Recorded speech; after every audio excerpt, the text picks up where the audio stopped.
Mungu akubariki sana.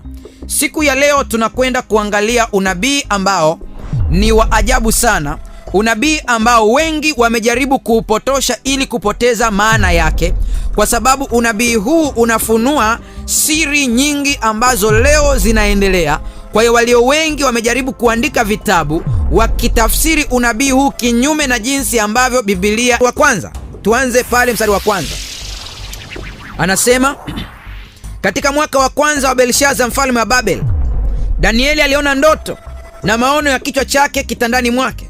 Basi akaiandika ndoto, akatoa habari ya jumla ya mambo hayo.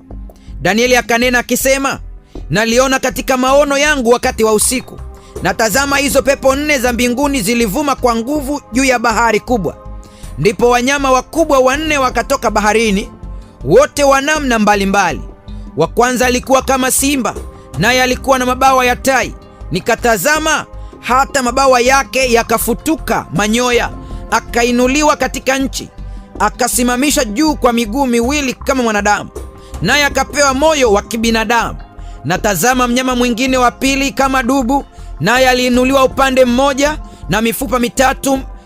na mifupa mitatu ya mbavu ilikuwamo kinywani mwake, katikati ya meno yake. Wakamwambia mnyama huyo hivi, inuka ule nyama tele. Fungu la 6. Kisha nikatazama, na kumbe mnyama mwingine kama chui, naye juu ya mgongo wake alikuwa na mabawa 4 kama ya ndege. Mnyama huyo alikuwa na vichwa 4, akapewa mamlaka. Fungu la 7. Baadaye nikaona katika njozi ya usiku, na tazama, mnyama wa 4 mwenye kutisha, mwenye nguvu, mwenye uwezo mwingi, naye alikuwa na meno ya chuma makubwa sana. Alikula na kuvunja vipande na kuyakanyaga mabaki kwa miguu yake, na umbo lake lilikuwa mbali kabisa na wale wa kwanza, naye alikuwa na pembe 10. Fungu la 8. Nikaziangalia sana pembe zake, na tazama, pembe nyingine ikazuka kati yao, nayo ilikuwa ndogo, ambayo mbele yake pembe 3 katika zile za kwanza zikang'olewa kabisa. Na tazama, katika pembe hiyo mlikuwa na macho kama macho ya mwanadamu, na kinywa kilichokuwa kikinena maneno makuu. Nikatazama, hata viti vya enzi vikawekwa, na mmoja aliye mzee wa siku ameketi. Mavazi yake yalikuwa meupe kama theluji, na nywele za kichwa chake kama sufu safi. Kiti chake cha enzi kilikuwa miali ya moto, na gurudumu zake moto uwakao. Fungu la 15. Basi mimi Danieli, roho yangu ilihuzunika mwilini mwangu, na hayo maono ya kichwa changu yakanifadhaisha. Nikamkaribia mmoja wa hao waliosimama karibu, nikamuuliza maana ya kweli ya hayo yote. Basi akaniambia, akanijulisha tafsiri ya mambo hayo. Fungu la 17. Wanyama hao wakubwa walio 4 ni wafalme 4 watakaotokea duniani. 18. Lakini watakatifu wake aliye juu wataupokea ufalme na kuumiliki wa ufalme milele, naam, hata milele na milele. Kisha nalitaka kujua maana ya yule mnyama wa 4 aliyekuwa mbali na wenziwe wote, mwenye kutisha sana, ambaye meno yake yalikuwa ya chuma na makucha yake ya shaba, aliyekula na kuvunja vipande na kuyakanyaga mabaki kwa miguu yake, na habari za zile pembe 10 zilizokuwa kichwani mwake, na ile pembe nyingine iliyozuka, ambayo mbele yake zilianguka pembe 3, yaani pembe ile yenye macho na kanwa lilonena makuu, ambayo kuonekana kwake kulikuwa hodari kuliko wenzake. Nikatazama, na pembe hiyo ilifanya vita na watakatifu ikawashinda. Hata akaja huyo mzee wa siku, nao watakatifu wake aliye juu wakapewa hukumu, na majira yakawadia watakatifu wa umiliki ufalme. Akanena hivi, huyo mnyama wa 4 atakuwa ni ufalme wa 4 juu ya dunia, utakao kuwa mbali na falme zile zote, nao utakula dunia yote na kuikanyaga na kuivunja vipande. Na habari ya zile pembe 10, katika ufalme huo wataondoka wafalme 10, na mwingine ataondoka baada ya hao, naye atakuwa mbali na hao wa kwanza, naye atawashusha wafalme 3, naye atanena maneno kinyume chake aliye juu, naye atawadhoofisha watakatifu wake aliye juu, naye ataazimu kubadili majira na sheria, nao watatiwa mikononi mwake kwa wakati na nyakati 2.5 wakati, lakini hukumu itawekwa, nao watamwondolea mamlaka yake, kuyapoteza na kuyaangamiza hata milele, na ufalme wa mamlaka na ukuu wa ufalme chini ya mbingu zote watapewa watakatifu wake aliye juu. Ufalme wake ni ufalme wa milele, na wote wenye mamlaka watamtumikia na kumtii. Mpendwa msikilizaji, katika sura ya 7 ya kitabu cha Danieli ni sura ambayo imejaa siri za ajabu sana. Huwa wengi wanapogusa sehemu hii wanaanza kufikiri ya kwamba mambo haya huenda ni mambo yaliyopita, lakini kumbuka vizuri, tulipoanza kuchambua Danieli sura ya 2 tuliona falme 4. Tuliona falme 4, lakini katika mfumo wa sanamu ambayo Danieli aliona. Lakini ukichunguza vizuri katika Danieli sura ya 7 utagundua kwamba ni kitu kile kile ambacho mfalme alikionyeshwa, Danieli akatafsiri, lakini katika sura ya 7 kinakuwa na upana mwingine zaidi kidogo. Hebu twende vizuri ili uweze kuelewa hiki ambacho Biblia inakisema na jinsi ambavyo kinatokea katika dunia hii ya leo bila watu kuelewa na wengi wakiwa wanapuuza. Katika Danieli sura ya 7 ule mstari wa 2 na wa 3, Danieli anasema, naliona katika maono yangu wakati wa usiku, na tazama, hizo pepo 4 za mbingu zilivuma kwa nguvu juu ya bahari. Zilivuma juu ya bahari kubwa. Sikiliza, ndivyo anavyosema huyu. Ndipo wanyama wakubwa 4 wakatoka baharini, wote wa namna mbalimbali. Kumbuka nimesema, kama utakuwa umechunguza vizuri, utaona ya kwamba katika Danieli sura ya 2 kulikuwa na wafalme 4 ambayo kama uliangalia vizuri, kichwa kilikuwa ni dhahabu. Kichwa kilikuwa ni dhahabu, lakini kifua na mikono ilikuwa ni fedha. Alafu kiuno ilikuwa ni shaba. Alafu miguu ikawa ni miguu ya chuma, na nyayo zikawa ni chuma ambayo imegawanyika chuma na udongo. Sikiliza, twende vizuri. Ili uweze kuelewa unabii, unatakiwa usiwe na papara. Unatakiwa uchunguze Biblia inasema nini. Lazima uelewe ufunguo wa kiunabii. Hebu nikuambie ile, kwa wale ambao mnasoma ramani, wakati unaposoma ramani yoyote, katika ramani kunakuwa na kitu kinaitwa ufunguo au maelezo, ambayo unaelekezwa kwamba ukiona alama hii inamaanisha hivi, ukiona alama hii inamaanisha hivi. Sasa hebu tuanze hatua kwa hatua kufungua zile alama ambazo katika Danieli sura ya 7 hazikufunguliwa. Mfano, alama ile ya kusema tu wanyama ilifunuliwa katika mstari wa 17 kwamba ni falme. Zile pembe ni wafalme watakaoibuka. Lakini sasa bahari ni nini? Alafu upepo ni nini? Hebu tuanze na bahari.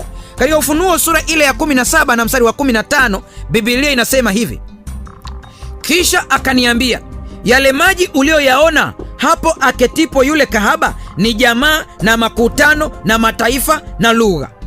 Kumbe maji yanamaanisha watu. Kwa hiyo hizi falme zinaibuka kutoka kwa watu wengi. Kwa hiyo kwenye unabii unapoona bahari, mara nyingi inamaanisha watu wengi. Twende vizuri. Utaniuliza, sasa kama ni hivyo, upepo nao unamaanisha nini? Maana huyu bwana aliona pepo 4 za dunia zikivuma juu ya bahari, zikivuma juu ya watu. Twende kwenye kitabu cha Yeremia sura ya 49 mstari wa 36 na wa 37 ili tuone kile ambacho nabii Yeremia naye anatafsiri kwamba upepo maana yake ni nini. Yeremia 49 mstari wa 36 na wa 37 anasema, na juu ya Elamu nitazileta pepo 4 toka pembe 4 za mbinguni, nami nitawatawanya hata pepo 4 zote, wala hapana taifa ambalo hawatalifikiria watu wa Elamu waliofukuzwa. 37, nami nitawafadhaisha watu wa Elamu mbele ya adui zao na mbele ya hao wanao watafuta roho zao, nami nitawaletea mabaya, naam, hasira yangu kali, asema Bwana, nami nitautuma upanga uwafuatie hata nitakapowaangamiza. Kwa hiyo kumbe, unaposoma Biblia, unabii unaposema upepo, unabii unamaanisha vita. Kwa hiyo vita vilikuja juu ya watu wengi. Maana Danieli anasema kwamba upepo ulivuma juu ya bahari, lakini wakatokea wanyama, yaani falme zikatokea. Unajua, unanisikiliza, unaweza kusema kwani sasa inakuwaje wanyama wamaanishe ufalme? Hata sisi taifa letu linawakilishwa na twiga. Unapoenda Marekani wanawakilishwa na tai. Ukienda Uganda kuna ndege anawakilisha. Kwa hiyo kila taifa lina mnyama ambaye anawakilisha. Sasa hawa wanyama wanne ni mataifa manne, falme nne ambazo zinaibuka. Hebu tuanze kuangalia falme moja moja na tutaangalia historia nayo pia inasema nini. Danieli 7 fungu la 4. Wa kwanza alikuwa kama simba, naye alikuwa na mabawa ya tai. Nikatazama hata mabawa yake yakafutuka manyoya. Akainuliwa katika nchi, akasimamishwa juu ya miguu miwili kama mwanadamu, naye akapewa moyo wa kibinadamu. Hebu tuangalie vizuri tu unabii unavyokwenda. Danieli sura ya 2 tuliona mfalme wa kwanza ambaye alitokea. Danieli alionyeshwa akiwa na kichwa cha dhahabu, ulikuwa ni ufalme wa Babel. Na huku tunaangalia mfalme wa kwanza ni Babel pia. Simba alikuwa anawakilisha Babel au Babylon au Iraki ya leo.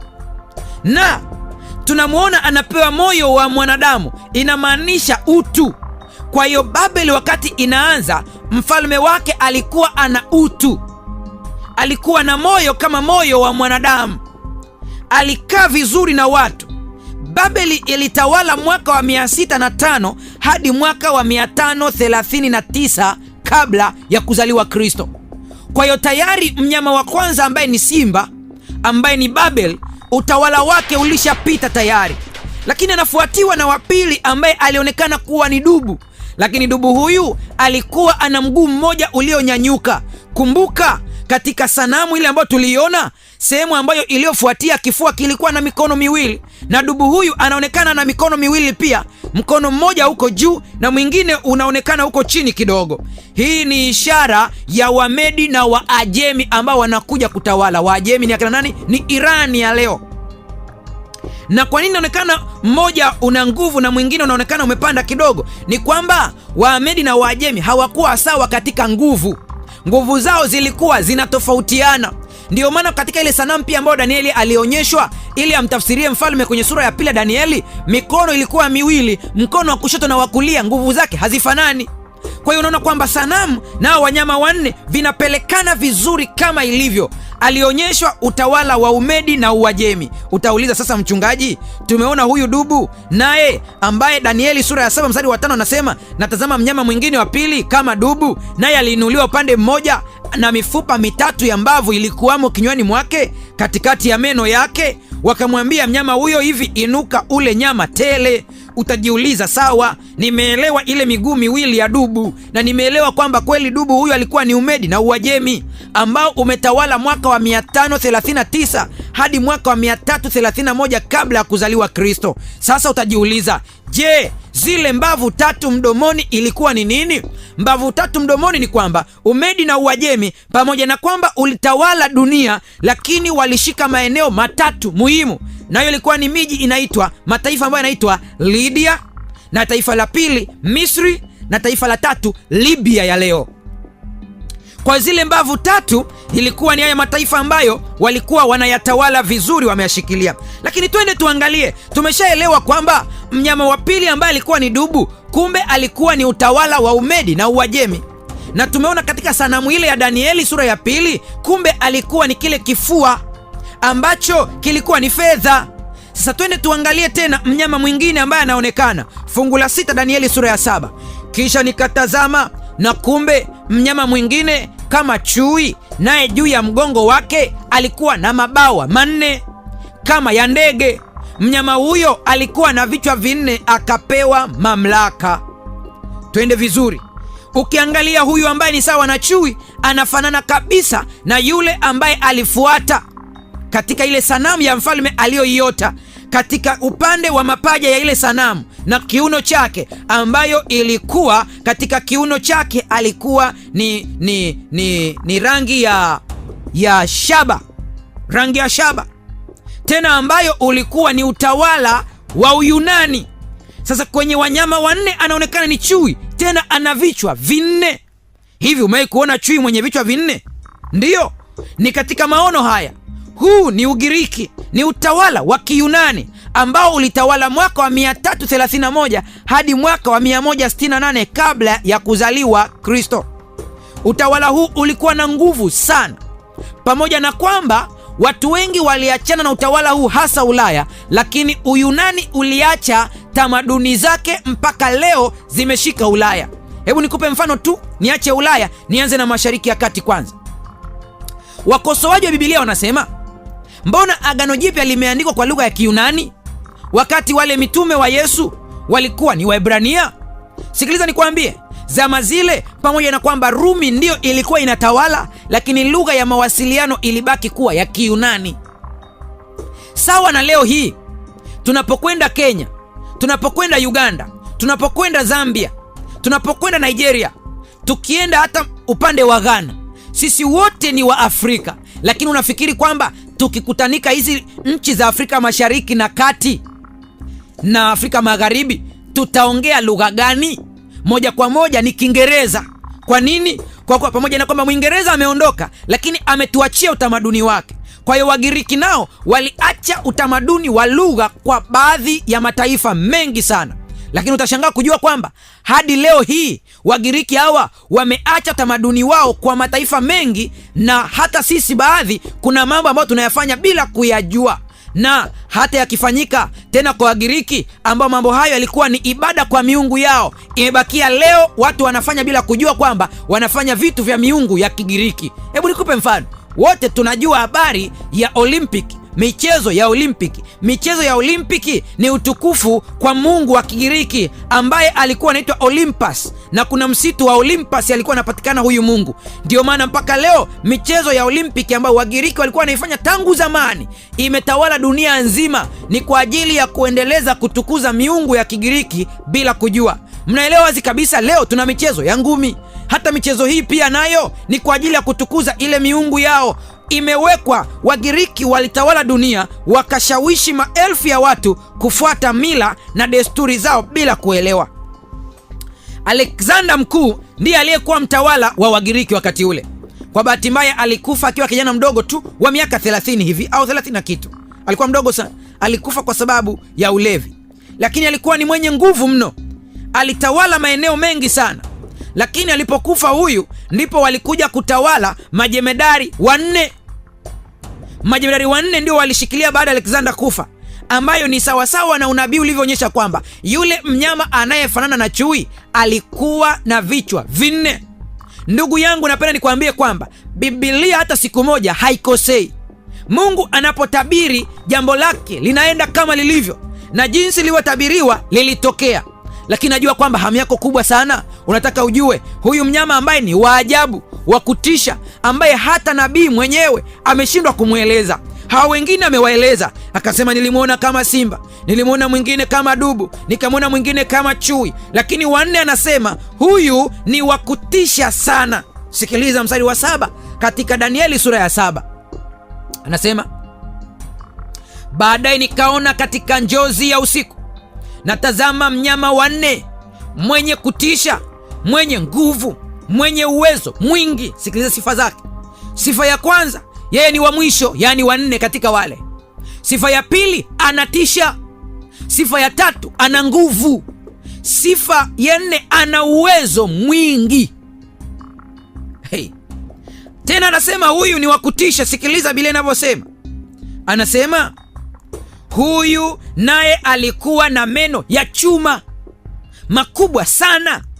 Alikula na kuvunja vipande vipande na kuyakanyaga mabaki kwa miguu yake, na umbo lake lilikuwa mbali kabisa na wale wa kwanza, naye alikuwa na pembe 10. Hebu tuende vizuri. Kama umefuatilia vizuri sura ya pili ya Danieli kuhusu ile sanamu ambayo ilikuwa imejaa aina fulani ya madini tofauti tofauti, tuliona kabisa utawala wa 4 katika ile sanamu ulikuwa ni utawala ambao ulikuwa wa chuma, na tukaona unabii ulituonyesha kabisa utawala wa chuma huu ulikuwa ni utawala wa Kirumi. Ndiyo maana hata katika sura ya 7 ya Danieli unakuta huyu mnyama wa mwisho anakuwa na meno ya chuma. sawasawa na katika sura ya 2 ya Danieli, ambapo ile sanamu miguu yake ya chuma, utawala wa Rumi. Kwa hiyo tunapewa sasa utawala wa Kirumi kwa upana wake zaidi. Sikiliza, utawala wa Rumi huu ulitawala mwaka wa 168 mara baada ya kuanguka utawala wa Kiyunani. Ulienda mpaka mwaka wa 476 baada ya Kristo. Na kama umefuatilia vizuri tangu mwanzo, nimekuwa nikirudia kauli hii ya kwamba hata Yesu mwenyewe alizaliwa wakati wa utawala wa Kirumi. Ndio ambao walikuwa wanashikilia wakati ule. Walikuwa na nguvu, walikuwa na uwezo, walikuwa na nguvu za ajabu, kama vile Biblia ilivyosema kwamba ana uwezo wa ajabu, lakini ana sura tofauti, anatisha. Sikiliza fungu la 24 katika Danieli sura ya 7, anasema, na habari za zile pembe 10, katika ufalme huo wataondoka wafalme 10. Sikiliza, hebu tuangalie kwamba kweli Rumi ilipotawala, je, kulikuwa na wafalme 10? Ndiyo, walikuwepo wafalme 10 baada ya pale, na mimi nitakutajia majina yao wote, na kwamba leo hii tunawaita nani. Nakumbuka katika ile sanamu yetu ambayo tuliiona ya Danieli sura ya 2, ambayo ni katika ile miguu yake pia vidole vilikuwa ni 10. Na tunapoangalia huyu mnyama wa 4 ambaye ni Rumi, ana pembe 10. Wa kwanza kabisa walikuwa wanaitwa Alamani. Alamani ambao ulikuwa ni ufalme uliokuwepo wakati ule. Hawa leo hii tunawaita Wajerumani. Alafu kulikuwa na wengine ambao wanaitwa Burgundian. Hawa ndio leo tunaowaita wa Swiss. Alafu kulikuwa na wengine watatu wanaitwa Franks, ndio leo tunawaita wa Faransa. Kulikuwa na 4 ambao walikuwa wanaitwa Lombards. Hawa ndio leo tunawaita Wataliano. Kulikuwa na wengine ambao ni Saxons, ndio ambao tunawaita leo Waingereza. Kulikuwa na wengine wanaitwa Suevi, ndio Wareno tunaowaona leo. Kuna wengine waliitwa Visigoths, ndio tunaowaita leo wa Hispania. Utasema, lakini mchungaji umetaja 1, 2, 3, 4, 5, 6, 7, watatu wako wapi? Maana liko limesema wako 10. Sikiliza, kulikuwa na Herul, kulikuwa na Vandals, kulikuwa na Ostrogoths. Hawa hawapo tena duniani. Kama unavyoelewa, ile pembe ambayo iliibuka iling'oa falme 3. Biblia ndivyo ilivyosema. Kwa hiyo utawala huu ulikuwa na watawala hawa ambao wafalme 10 ambao tuliwaona. Sasa twende vizuri sana, hebu twende sambamba. Sasa tumeona hizi pembe nyingine zote, sasa twende vizuri. Kuna pembe ya ajabu ambayo ilionekana pale katika mstari wa 8 wa Danieli sura ya 7, nasema, nikaziangalia sana pembe zake, na tazama pembe nyingine ikazuka kati yao, nayo ilikuwa ndogo, ambayo mbele yake pembe 3 katika zile za kwanza zikang'olewa kabisa. Kwa hiyo kuna pembe ambayo iliibuka ndogo. Anasema, natazama katika pembe hiyo mlikuwa na macho kama macho ya mwanadamu, na kinywa kilichokuwa kikinena maneno makuu. Naye atakuwa mbali na hao wa kwanza, naye atawashusha wafalme 3. Sasa mara baada ya wengine wote kuanguka, ni utawala gani ambao ulishikilia Rumi? Baada ya wale wafalme wote kuondoka, sasa tuangalie, kuna pembe ndogo ambayo inaonekana imeibuka hapa, ambayo ina macho, ina kinywa, na inaanza kufanya vita, inapambana na aliye juu ambaye ni Mungu. Sikiliza, tuangalie sifa zake. Sifa za hii pembe ndogo: 1, iliinuka kati ya pembe 10, yani ilitoka katika utawala wa Kirumi. Namba 2, iliinukia baada ya pembe 10, baada ya Urumi kusambaratika, ndipo inaibuka hii. Namba 3, tofauti na pembe 10, sio tu ina nguvu za kisiasa, bali ina nguvu za kidini. Maana unakuta kwamba anasema huyu akapambana na watakatifu, akapambana na aliye juu. Kwa hiyo ili uweze kumfahamu kwamba ni nani anayeongelewa, anakuwa na sifa 2 kubwa. 1 ni za kisiasa, lakini pia huyu mtawala atakuwa pia ni mtawala wa kidini. Namba 4, ilipindua falme 3, ina uwezo pia wa kivita. Namba 5, ina macho kama mwanadamu, ishara ya kipaji cha hekima au akili. Kwa hiyo huyu mfalme ambaye tutamuona akiwa ameshikilia dini na serikali, pia atakuwa na kipaji cha hekima na akili. Hebu tumchunguze ni nani. Nami naanza kuchukua vitabu sasa. Kama nilivyokuahidi, nitakuwa na nukuu vitabu zaidi kuliko kuongea maneno yangu, ili uone historia ilivyokuwa inathibitisha kile ambacho Biblia inasema. Ni utawala gani ambao uliibuka ukiwa na hizi sifa, ili tuone kwamba kumbe ndio ile pembe ndogo ambayo inatajwa.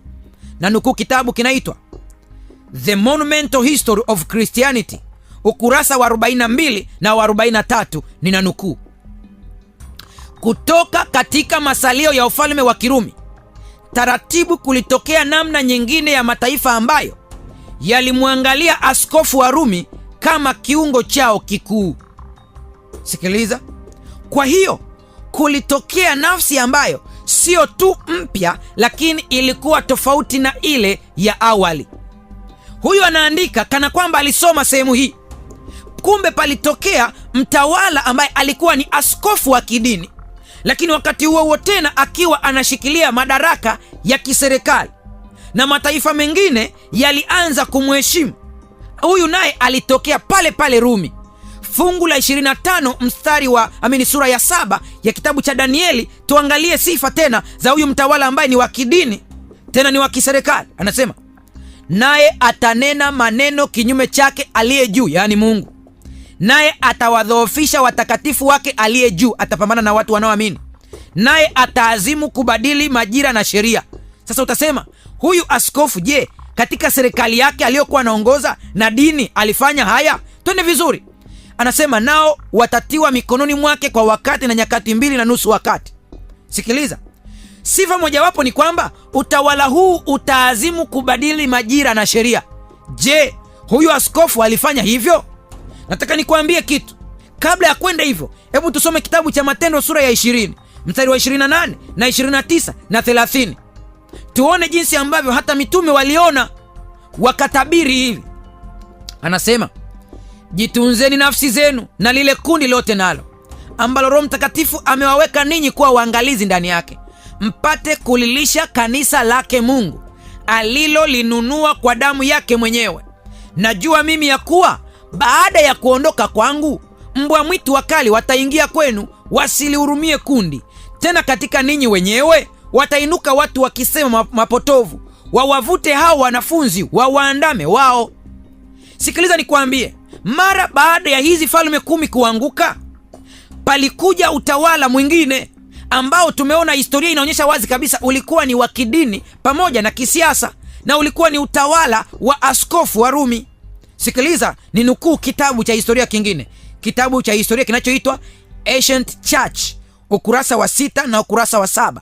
Nina nukuu: katika kipindi cha kati ya siku za mitume na kubatizwa kwa Konstantino, mila na desturi ambazo Paulo au Petro walikuwa hawajawahi kuzisikia ziliingizwa kimya kimya na kuanza kutumika, na ikadaiwa kuwa ngazi za kidini. Sikiliza, kitabu hiki kinaeleza jambo hili kwamba katikati ya mitume na kubatizwa kwa mfalme Konstantino wa Rumi, maana mara baada ya Konstantino kubatizwa akajidai ni Mkristo, alipokufa ndipo utawala wa kidini wa kiaskofu ndio ukaanza kushika na serikali. Kuna mila ambazo ziliingizwa taratibu zilizotoka kwenye upagani zikaingizwa katika Ukristo, sawasawa na unabii ulivyotabiri ukasema, hii pembe ndogo ambayo tumeiona ni utawala wa kidini na kiserikali ambao ulikuwa unashikwa na askofu wa Rumi. Biblia inasema katika Danieli 7:25, ataazimu kubadili majira na sheria. Na ni kweli ndivyo utawala huu ulivyofanya.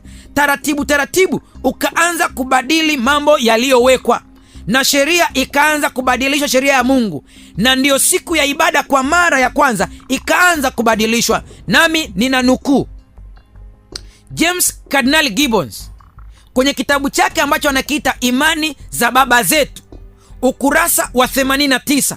Anasema, na huyo alikuwa ni kardinali kabisa, anasema, unaweza kusoma Biblia kutoka mwanzo mpaka Ufunuo na hutapata mstari hata mmoja unaoadhimisha kutakaswa kwa Jumapili.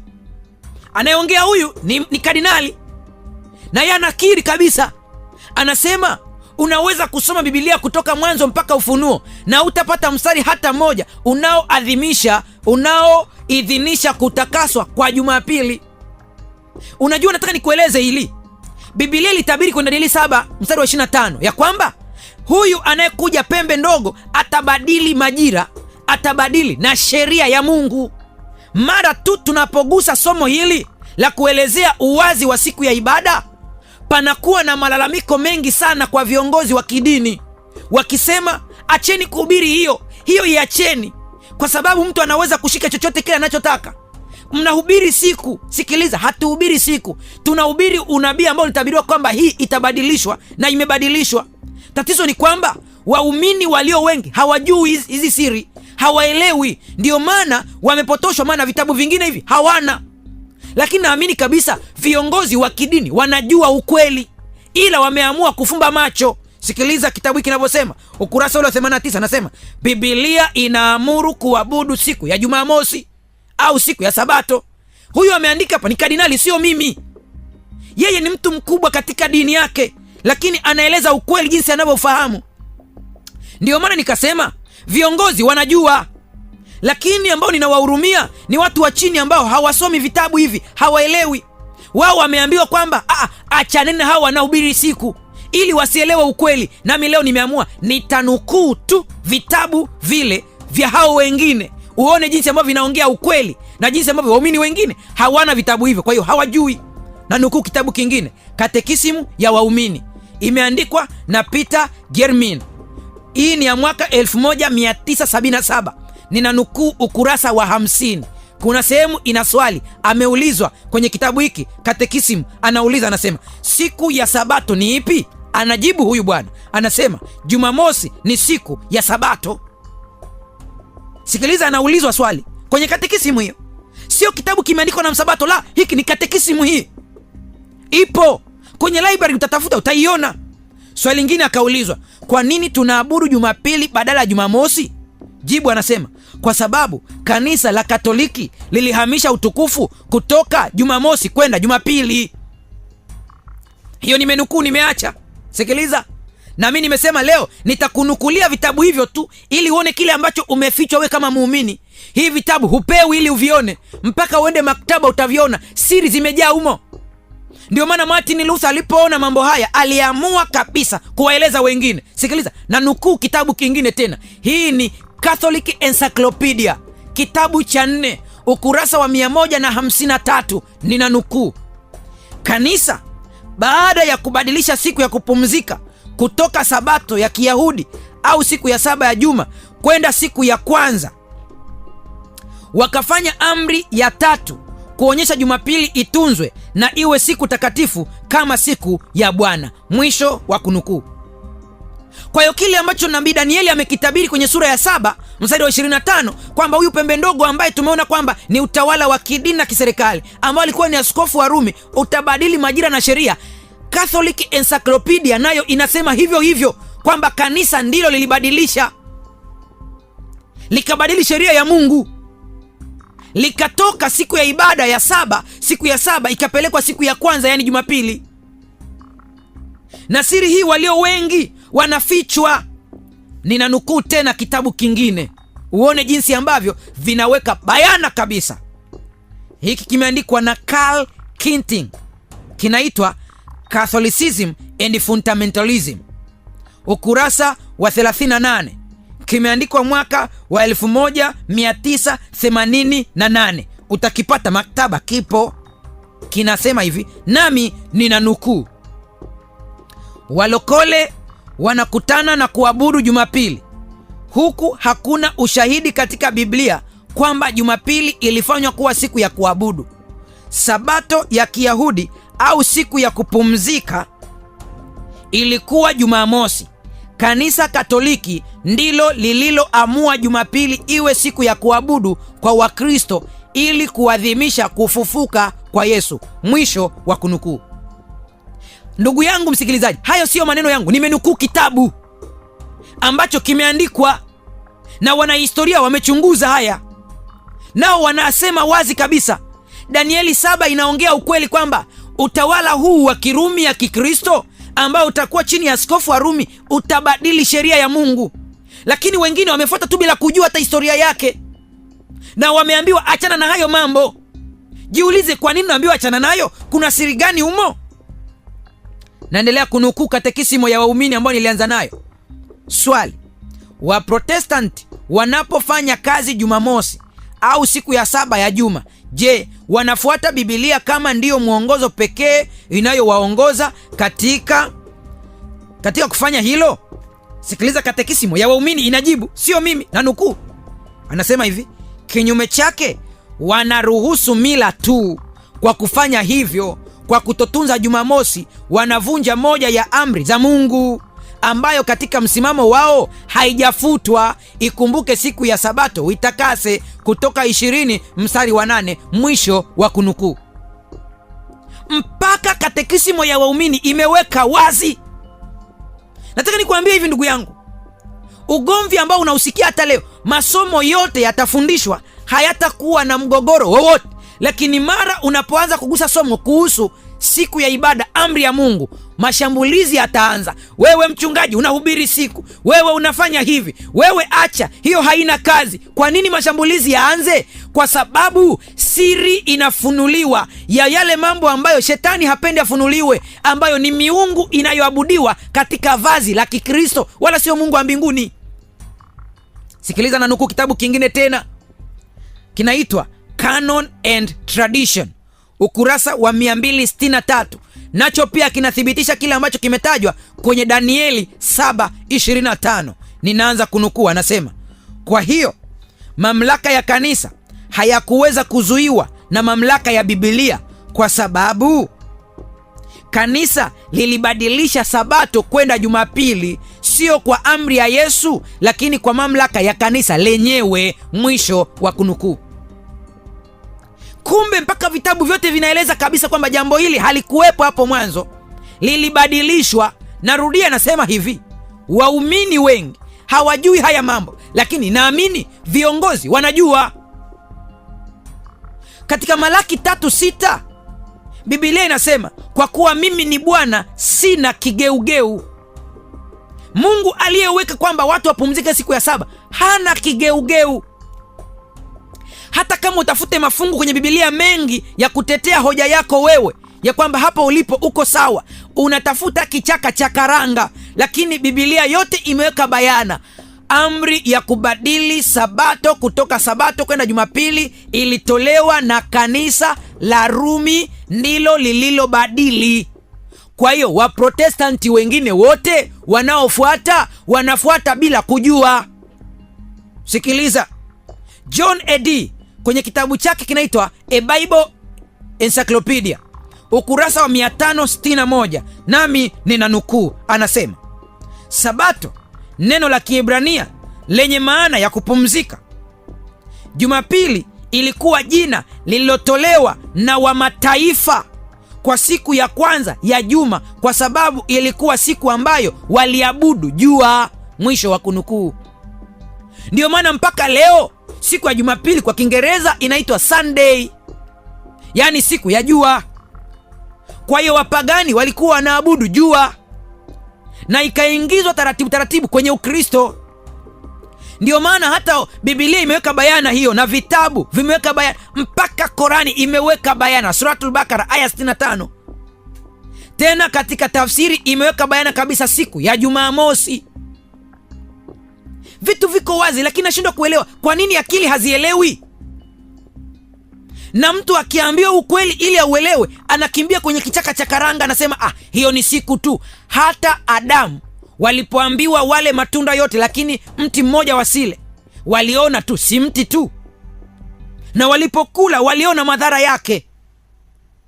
Na Mungu anapoagiza usiweke dharau za kibinadamu ukasema kwani si siku tu, sinaweza nikachagua yoyote. Mungu aliyechagua huwezi kumbishia. Maelfu ya watu wameingizwa huko bila kujua. Utasema, mchungaji, ni kweli, nimeona na nimeamini ya kwamba utawala wa Rumi ya Kikristo ulibadili sheria ya Mungu. Je, kuhusu kuwatesa watakatifu? Sikiliza, nayo pia ilifanya hivyo. Mamlaka ya kidini iliwatesa watakatifu, iliwatesa na hata iliwaua wengi sana. Sikiliza, taratibu mambo yalianza kubadilika. Wayahudi walikuwa wanateswa. Viongozi kadhaa wa Kikristo walitaka kujitofautisha na Wayahudi. Konstantino alipitisha sheria ya kwanza ya Jumapili. Sikiliza, Konstantino ambaye alikuwa ni mtawala huyu, alipitisha sheria ya kwanza ya Jumapili ili kuunganisha himaya yake, na Wakristo nao walikubali ili watofautiane na Wayahudi. Sikiliza nikwambie, amri ya kwanza kabisa ya kupumzika Jumapili kama sheria ilianza mwaka wa 321 baada ya Kristo. Kwa hiyo Kristo ameondoka na wala hakuacha hayo mambo.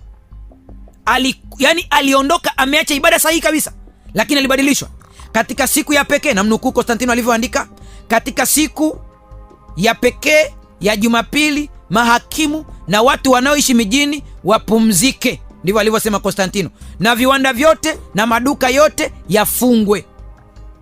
Sikiliza nikwambie ndugu yangu, katika baraza la Laodikia, kanon ya 29, walikaa viongozi wa kidini wakasema, Wakristo wasifanye Kiyahudi kutunza Sabato na kukaa bila kazi siku ya Sabato, bali wafanye kazi siku hiyo, lakini siku ya Bwana waitunze. Ni ipi wanaoisema hapo? Ni Jumapili.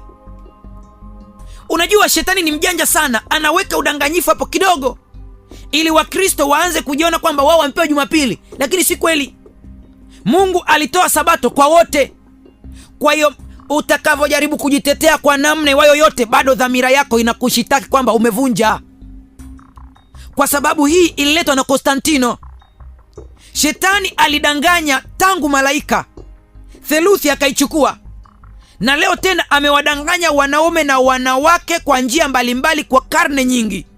Mojawapo ni njia hiyo ya kuwadanganya kwamba eti Mungu aliondoa Sabato. Nikupe siri ambayo iko mbele na utaiona kwa macho yako.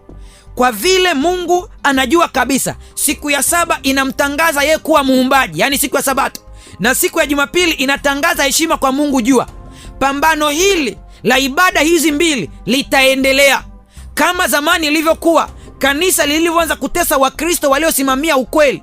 Mabilioni ya Wakristo wakauawa, mabilioni wakachomwa moto, mabilioni walinyongwa, mabilioni wakawekewa sumu kwa sababu tu ya kusimamia ukweli, wakachinjwa wengine. Huko tunakoenda tena, pambano hili linaanza tena na tena, hasa wakati huu wa kusingizia mporomoko wa uchumi.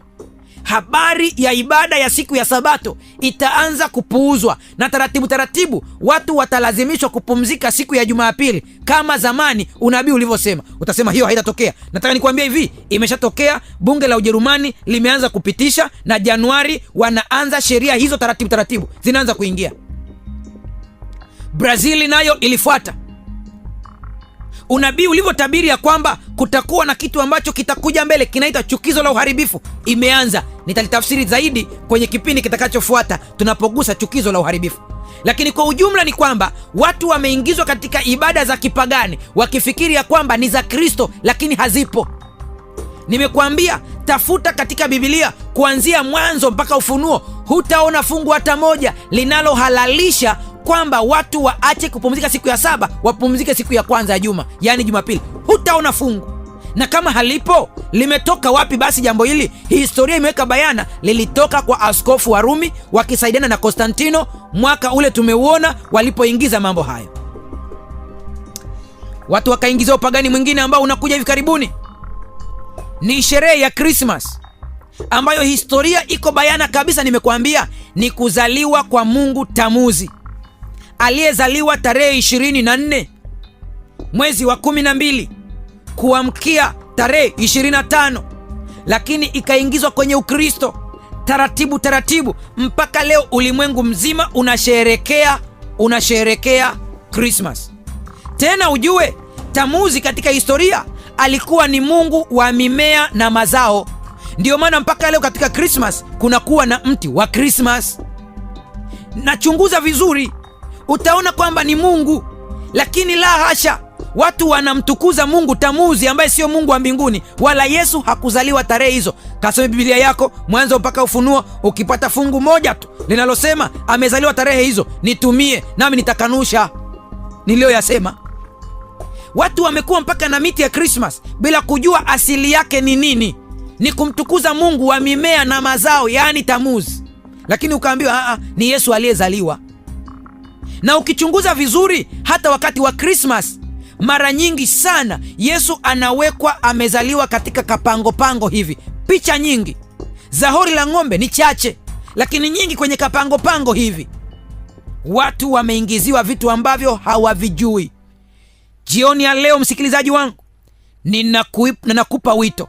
Chagua kufuata Biblia au kauli za wachungaji, kufuata Biblia au kauli za kanisa lako, kufuata Biblia au mapokeo yako.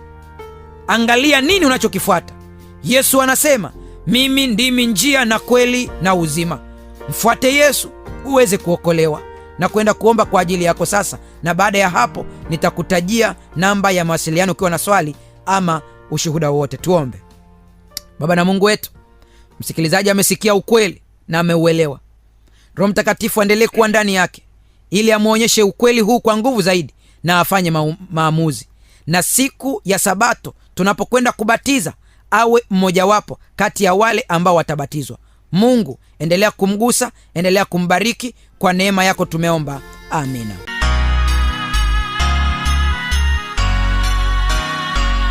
Dalili zinaonesha punde Yesu anarudi.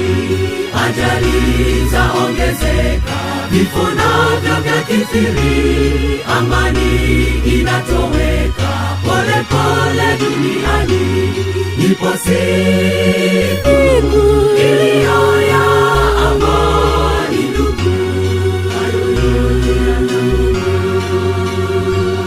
Dalili zinaonesha punde Yesu anarudi.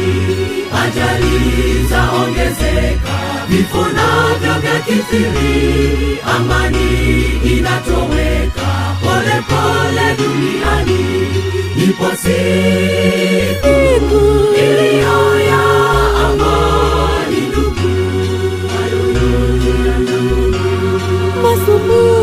Masumbuko yatakoma punde Yesu anaporudi. Somo zima la ukombozi tutajifunza mbele za Yesu. Sauti ya Yesu bado inaita.